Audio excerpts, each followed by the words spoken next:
Makka, vahiy nozil bo'lgan musulmonlar qiblagohi, qalblar qayta talpinuvchi muqaddas makon. Payg'ambarimiz Muhammad sallallohu alayhi va sallam tug'ilgan va payg'ambarlik boshlangan zamin.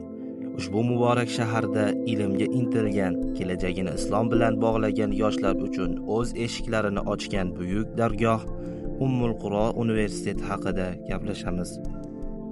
Ummul Quro universiteti milodiy 1949-yilda shariat fakulteti sifatida tashkil topgan. Dastlab u faqat islom huquqlari va shariat ilmlarini o'rgatish bilan shug'ullangan. Vaqt o'tishi bilan boshqa diniy va dunyoviy yo'nalishlarni ham qo'shdi.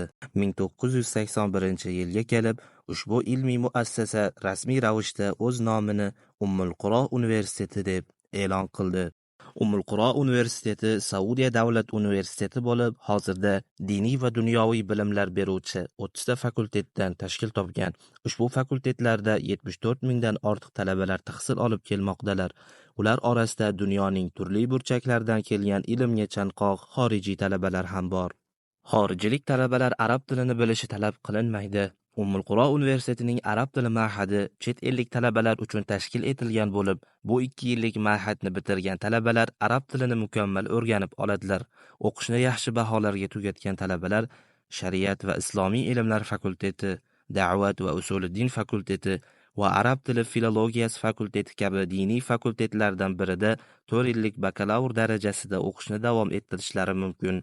Bu fakultetlar ichida Qur'oni Karim va uning tafsiri, hadis ilmlari, aqida, islom tarixi, islom fiqhi kabi qismlar mavjud bo'lib, talaba shulardan birini tanlab o'qishni davom ettiradi.